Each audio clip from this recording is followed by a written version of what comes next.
What's going on, gamers? So here we have a video here showing the results of Microsoft's publishing, what they've been doing. As I told you before, Matt Piscatella is always giving the results monthly. So here it shows Xbox having control of NPD's April best-selling games charts. What's interesting about this is going over to the article over here that shows it. Xbox conquers April sales charts, taking over PlayStation Store with 4 out of 5 top best sellers. Oblivion, number one, which is good. Forza Horizon 5 was number two. Um, so Minecraft being number four. We get the idea here, Microsoft, and then Indiana Jones right there. Call of Duty there because they put their name on it. So we got 1, 2, 3, 4, 5 games right there. All the way down here. Elder Scrolls Online is down there. There was some boost on the Xbox store front for the game. I'm like, okay, I guess it's starting to sell again. It must have went on sale. Elder Scrolls Online. So, but yeah, getting over here, this publishing is working. So this gives you the idea that instead of them focusing on a console that's not going to get them themselves, it's better to put it on a console that will. Ponies, sit down. So, there's some people that didn't take this too well, right? And we're gonna go into this. Like, comment, subscribe, let me know what you guys think. So going down into the comments, we see here Neo Max. This guy's a pony, by the way, I can tell. This is what he said. Meanwhile, this first thing he says, PlayStation. Oh, he has to say it, y'all. He just has to say it. First party title, MLB The Show. That's boring slop.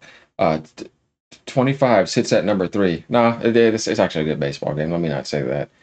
Lots of stuff here not under Xbox control.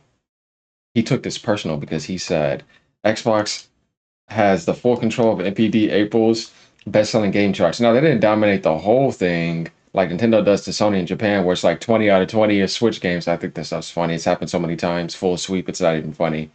But this is a start, just to give you the idea. This is what Microsoft wants to get ahead at over Sony. So there are people seeing their products, number one, on their store, right? It's going to be hard to do that on Nintendo's platforms because their games sell so much. But still, Microsoft will get extra sales. You don't want to pass up extra sales where you could the IP's just sitting there. It's like, dude, I could have put that over there and it could have been moving units from a business standpoint. You know what I mean? So yeah, there's going to be some fanboys that are not going to be able to take this properly. And then we see down here Xbox and 1 and 2 made. And it's just like some fanboys in the Xbox world. You know what I mean? Where it's like, no, I wanted all those to be exclusive. What did you monopolize for? Those should have all been exclusive. And we should have been playing that game where it's like, nah, that wouldn't have made them nowhere near as much money because while they probably would have sold a couple million more Xboxes for sure, right? Let's give them an extra 5 or 6 million right now, right? That would be nice for Microsoft. And they're selling a few 100,000 more copies of each game because of that. That's not going to come even close to putting the games on PlayStation's big base, Nintendo's big base, and PC. So for Microsoft, it's best for them. You know what I mean? And it's working. So we see the results of this. We can't really hate it. It says you said full control, now 1 and 2, mate. They're going to be going back and forth. 5 out of the top 7 of Microsoft. Sounds like he's right. Nah, sounds like partial control. I think full control would be 2020, not 5 out of 7.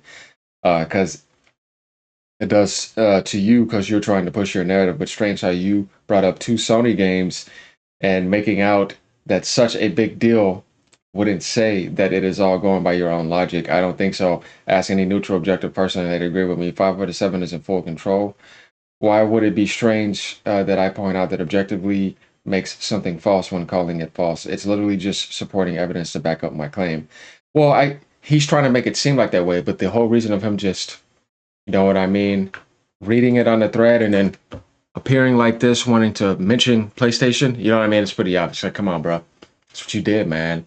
You saw it. Your eyes got a little bit too offended. Your emotions couldn't help it. You had to jump in, slurp Sony's balls, and defend them. It's okay. Everybody knows that, bro.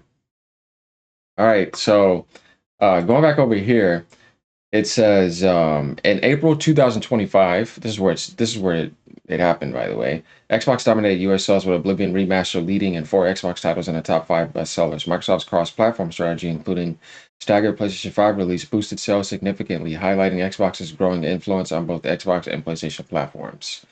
Xbox conquered the sales chart for the month of April in the United States. The data referenced below does not include the majority of digital sales on Nintendo platforms. It does not include digital sales for Nintendo first-party games on the eShop. Yeah, they never share that. It's kind of weird.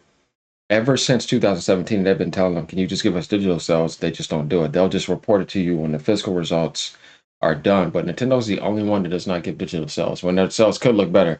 This isn't surprising though. Like we know when it comes to this company, they do weird stuff where it's like, you could sell more and actually even sell more and get more promoted, but they have their weird, quirky ways sometimes where I'm like, okay, man, that's just Nintendo. It's just what they do. Funny company. Microsoft's cross-platform strategy, aka Project Latitude, is working quite well. Once again, Xbox is overlapping the competition in specific geographies and its multitude of cross-platform releases. The staggered launches of Oblivion Remastered, Forza Horizon, Indiana Jones have helped propel Xbox to the top of the US charts for the month of April.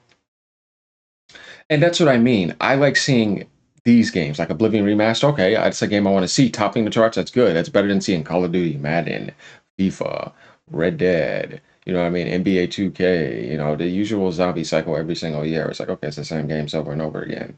Nothing against those games and people that are playing it, but I mean by like, it's a lack of creativity when that's all you're seeing. You want to see more competition top the charts and different names. That's why it's good to see Switch 2 come on the scenes because that's going to be everything but that.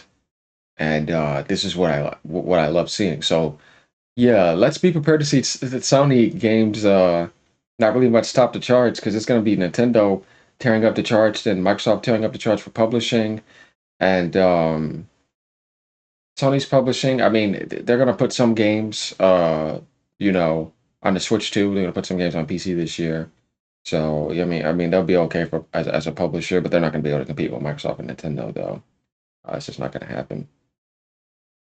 According to new data from Circana director Matt Piscatella, Microsoft's well-timed PS5 releases delivered a significant boost in sales, so much that Oblivion Remaster is vastly outpacing its 2006 predecessor after a single month. Very nice. $49.99. I've said this before. We're going to talk about that.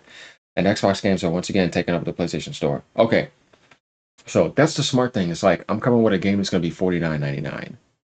As I said, I would have rather sold 3 million at 49.99 and not even a million, or barely 800,000 at 70. I'm not even at 70 million. $50, right?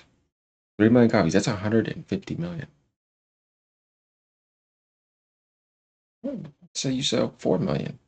Get the Switch 2 version and all that. It's $200 million. At 70, you're gonna have to almost sell 3 million. Nobody's gonna even buy it. Won't even hit a million. You see, it's smarter to do it that way. All these people trying 70, 80. I'm looking, oh yeah, you gonna be on sale soon. You ain't staying up there. No, you don't have it like that. It's not gonna work. So yeah, get prepared to see that, y'all. There's gonna be some sales. Here's what Matt Piscatella said about Microsoft's performance in April.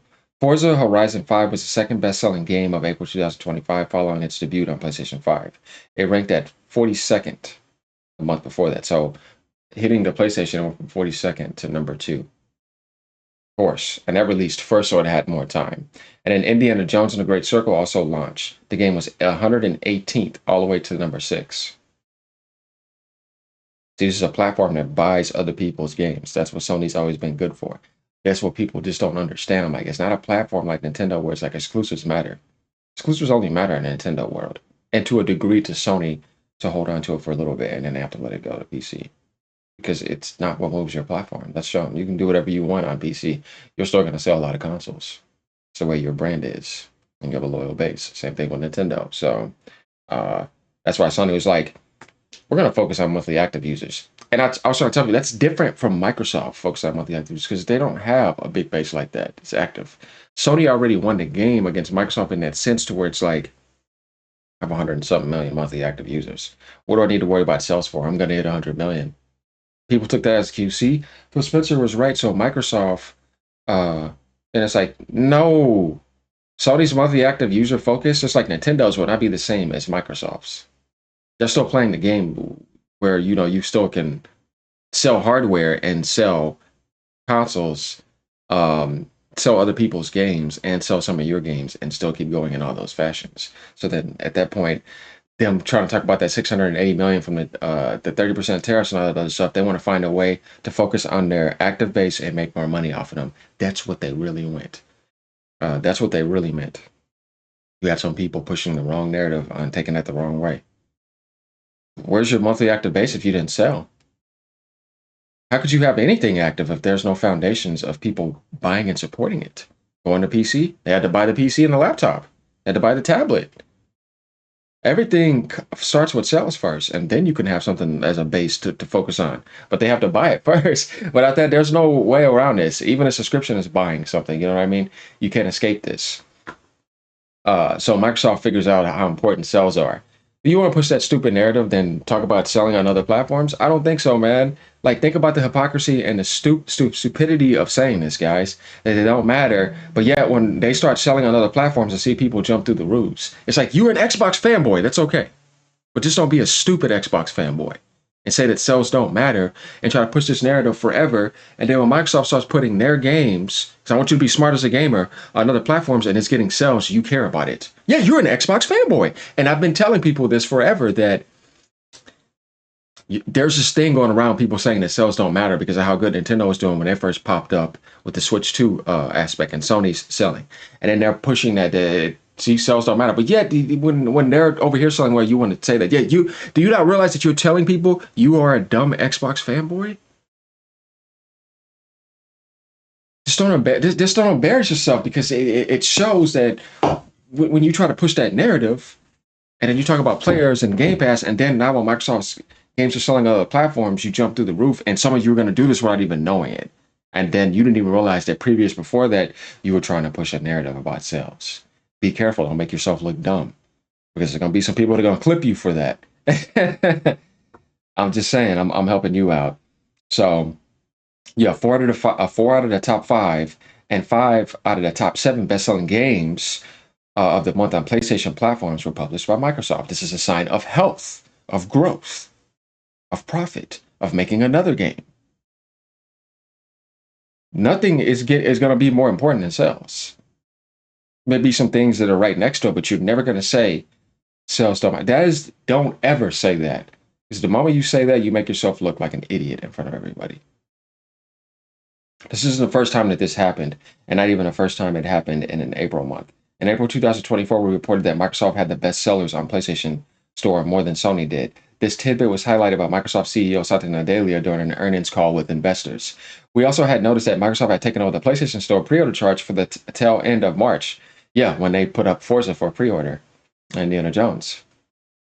So this is let you know, this is what that base thinks of that game when they get it. So you have a healthy outlook towards wanting to support the game, regardless if it's on another platform or not. It's natural for them to feel that way anyways, because if Microsoft didn't monopolize, it was automatically third party to begin with. All those games are naturally there. They monopolized so that they could do this. Not to say I'm going to sell more Xbox hardware and Game Pass numbers are going to boost up, though they did want that, but it didn't work. That's why Phil Spencer came out and said the Game Pass is not for everyone. Yeah, he realized that, because Call of Duty, the people that play Call of Duty are going to buy the game.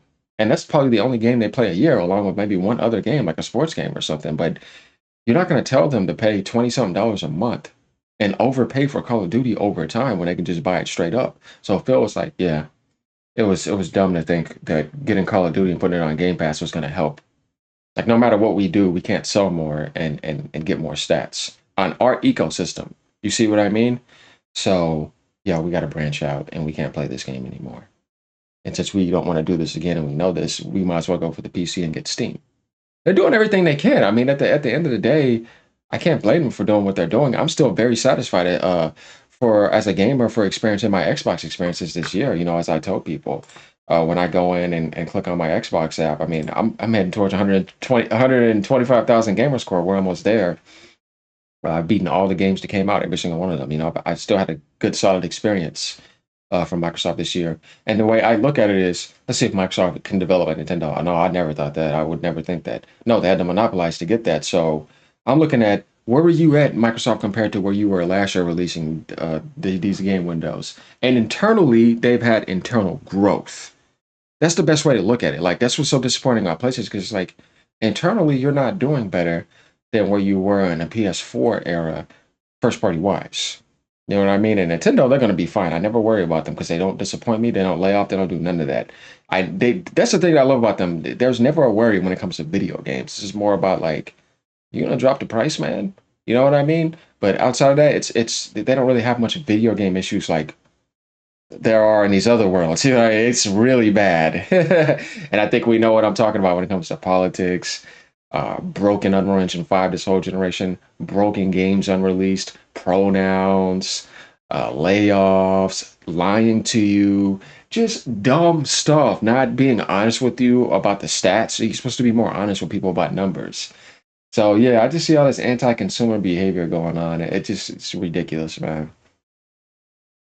But there we have it. Congratulations to Microsoft once again. Like I said, I'm not a hater, even though I was mad at them when they did with that hardware jacking up and all that. But you guys still see me make these Xbox videos. Like I said, that don't mean I'll stop doing what I'm doing. I'm still gonna do this.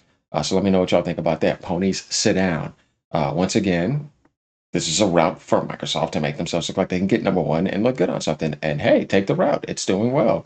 So there's more to come. Looking forward to the showcase next month.